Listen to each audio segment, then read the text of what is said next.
Welcome to the Emerge Podcast, where Ronnie Doss shares insights regarding life, leadership, and personal development. For more of our resources, visit ronniedoss.com. Now, let's join the podcast.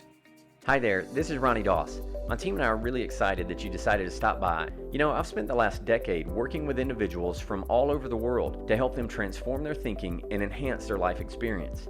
Not only do I train teams at some of the most successful companies and organizations in the world, I offer coaching programs specifically designed for individuals much like yourself that are committed to increasing productivity and achieving personal goals.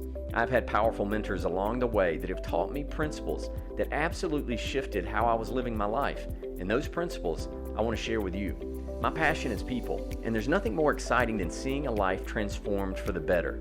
This is what I've decided to give my life to.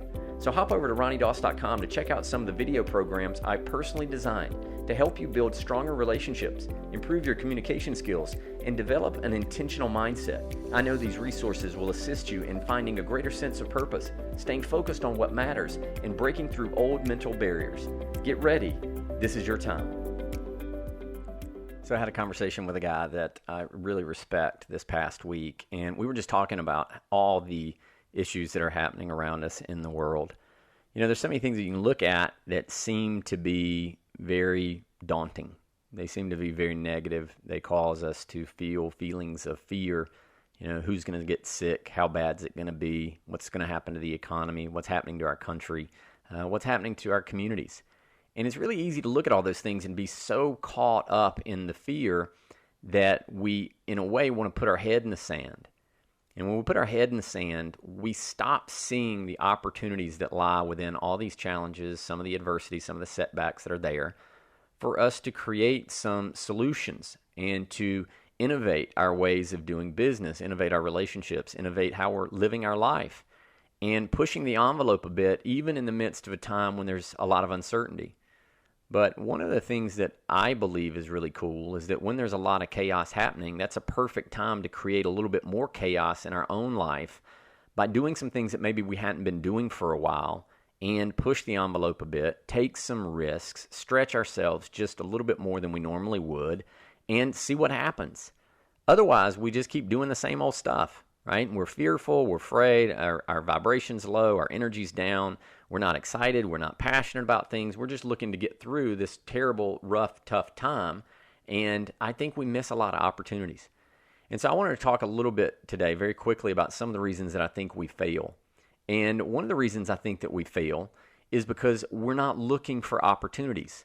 What we're looking for too many times is safety.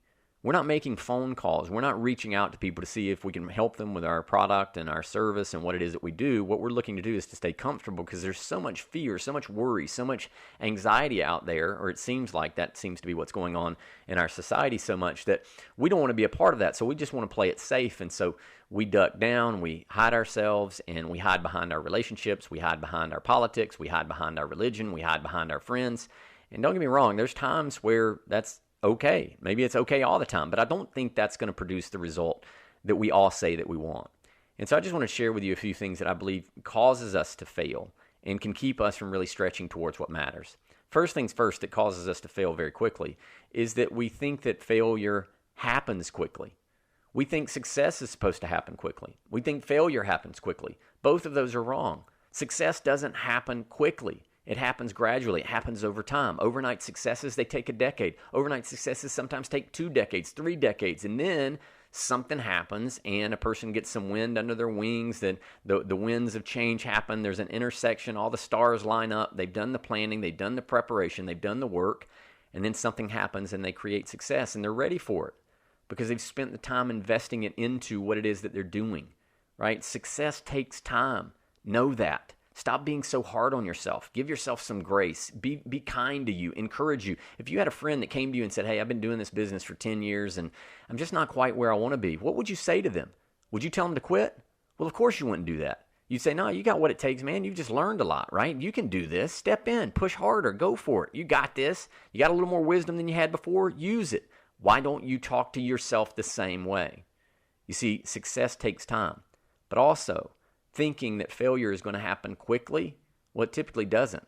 Guys, what happens is a wrong decision today, a wrong choice tomorrow. We wind up sweeping things under the rug in our relationships and with our teams and with our businesses and so forth.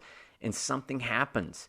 Something eventually peeps its head and it's bigger than it needed to be. And now we're in a predicament instead of just dealing with the problem that we could have back then. We think that failure is going to happen quickly. It doesn't. Your relationship falls apart one conversation at a time, or the avoidance of one conversation at a time, one connection at a time. Your relationship with your kids, it falls apart one moment at a time that you neglect, that you don't address, that you don't get present, spend some time with them. Over time, those things add up. You blink. The world is moving so quickly right now. You blink, it's 6 months, it's a year. All these things are going on in your kids' head. Now they've made up stories about themselves, made up stories about you, made up stories about the world. And guess what? Now you're dealing with something that could have been avoided if you would have known that failure happens very slowly, very gradually.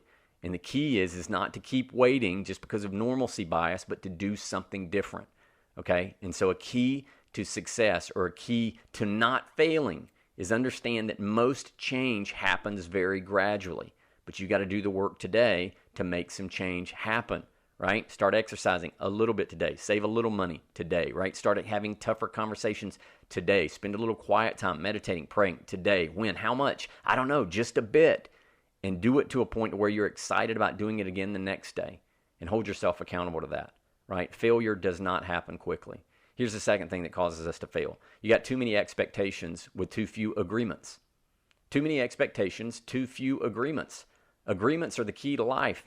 Agreements are the place where you have clarity. Without clarity, there's confusion. Without confusion, there comes a lot of conflict. And conflict about things that could have been addressed. So now you got a lot of drama. You got a lot of worry. You got a lot of angst. You got a lot of resentment towards other people because there wasn't clarity. Agreements protect the relationship. And so don't be afraid to set some agreements. Don't be afraid to put out some boundaries and say, hey, this is what we need to be about. This is what I'm about. This is what I'll stand for. When you do that, guess what happens? Right? When you do that, you start having clarity on how to move forward. You can get in your lane, you can stay in your lane, and you know how far to the left and to the right that you should move, and you can get some support from other people because you've had great conversation. There's trust built. When you have all these expectations and no agreements, it's like you're assuming, you're not really trusting. There's a difference. You need to get that, okay? You need to get that. Here's the third thing, one of the reasons when you fail, is we got too many judgments, not enough grace, right? Not enough mutual respect, not enough respect for humanity. Right? We got all these judgments. We discriminate against everybody else. We discriminate against our friends, our family. They don't do it right. They don't talk right. They don't eat right. They don't whatever. They don't go to the right places. They don't dress right. We got so much discrimination against other people, no grace. You know what? People are doing what they know they need to do as best they know how to do it at the time. Now, if you want to change what somebody's doing, then inspire them to want to change by letting them see your example, not your judgment, not your ridicule, not your criticism of them. Right? Not your discrimination. You want people to look at you and go, hey, man, I'd like to be more like that. Man, they dress nice. Maybe I should dress like that, right? They seem to be in style. They seem to speak well, right? Their life is working. Then be that example. You know, don't be a critic. Don't be tearing people down, right? Next time you get ready to speak, are you speaking from a place of anger and angst because you don't like things that are going on in the world and you're the one carrying the hate? That's the thing about hate, right? You're the one that has to carry it. That's the thing about resentment. You're the one that has to carry it. You think it's hurting other people. It ain't hurting anybody else. The only way it's hurting them if you're holding back your love from them. And how does that help the relationship if you're holding back the thing that would heal the relationship because you're just carrying around resentment? It's discrimination. It's judgment. Let it go. Stop judging other people and then stop judging yourself also. Right? Nobody gave you an instruction manual at the beginning of your life of how to be successful. Like you think you're supposed to know how to be successful. You think you're supposed to know how to make a marriage work. Nobody told you that. Right? There's certain things you have to learn, but you got to be willing to make adjustments, right? And avoid the judgment, avoid the discrimination, right? You've got to. Another reason a lot of people fail is they simply avoid conflict, right? They try to be the peacekeepers versus the peacemakers, and that will take you down a slippery path where you don't speak your truth. Now you're stifled. You feel stifled. You feel that you're suppressing everything. You're holding everything back. You can't have healthy, robust dialogue because you're afraid of conflict. And let me tell you, if that's the case, the suppression of a truth creates a wound in your soul where you don't respect you. You don't stand in authority. You aren't willing to open your mouth and say, hey, this is how I feel. This is my experience. That wounds your soul. And over time, if you don't address a wound, it gets infected and it can kill you. It can kill all the good things. It can kill your dreams. It can kill your passion. It can kill your motivation, your inspiration, because you won't speak up because you're trying to avoid conflict.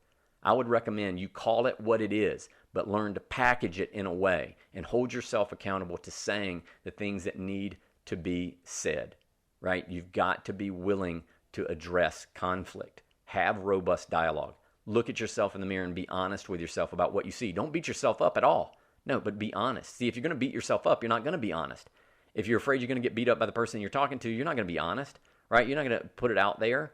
And if you want a healthy relationship, both of you, all of you should know that you've got to be able to speak what's truth for you and be okay with that. If somebody gives you some feedback and it hurts, maybe that's the best thing that you need. Maybe it's the thing that you're covering for. Maybe somebody's giving you feedback and you don't want to hear it and you lose your mind, right? You overreact because that's the one thing that's something within you that if you hurt somebody or you touch someone who's got a wound, like they're oversensitive. And if there's a wound in you that's causing you to behave a certain way and causing you to not do the things you know you need to do, maybe some honest feedback can help you with that. It's not that you don't know it, but sometimes if you're willing to receive some feedback, it can help you to see some things you haven't seen before and alleviate or eliminate some of the blind spots. And so be okay with conflict, right? It's okay. Fight fair. Be honest. Share your experience. But don't take someone's head off that gives you some great feedback. Ask for feedback. Want feedback. I believe it's a trait of great leadership to do that. And then the last thing I think that causes us to fail a lot is simply having a poor relationship with ourself. Do you like you? And if you would say, no, not really, then I would say, why not? And then if you say, you do like you, well, great. Those things that you do like about you, are you masking or covering up some things that you don't really like about you, right? And so thus you don't have a great relationship with yourself. I can tell you there's things about me that I like. There's things about me I don't like. But I'm very clear with those things. And then I ask for some support in those things, right? I ask for support and say, hey, this is something I struggle with, right? Like if you're not good with finances, get a good accountant, right? If you're not good with communication, get around some people that will cause you to want to communicate better, show you how to communicate better, right? If you struggle with being open and vulnerable, get around people that are good at being open and vulnerable and transparent. Get around some of those people. Stop hiding behind all this thing, pretending like you like yourself all the way when maybe you don't, or pretending like you don't like yourself at all when maybe you do a little bit. Give yourself some credit to be honest. Poor relationship with yourself is going to produce poor relationships with other people. Start loving yourself because you deserve it. And then look at the things that you would want to change and then start to change it. Don't criticize yourself and beat yourself up, right? Find the things that work for you and work them. Find the things that don't work for you and stop doing them, right? Or if you know you need to do them, then do the work to improve them. This thing of personal growth, it's all personal. You got to do the work, but the benefits are huge. And so I'm excited. So thanks for listening to me today. This has been, 12 minutes of your time? I hope it was worth it. I appreciate you guys. Please visit our website, ronniedoss.com. Get some of our resources, our video memberships, right? Get some of that stuff because I know it's going to help you to continue to get better. Know that you're loved. I appreciate all of you. If you liked this today, please share it. Let some people hear some of this stuff. We need you to share this stuff, right? Our downloads are going up. We just broke 50,000 downloads. We feel good about that, but this is only the beginning. So if you would share this podcast with other people, say, hey, you might want to check this out. There's some good stuff in there. Okay? God bless you guys. Have a great week. I'll talk to you soon. Take care.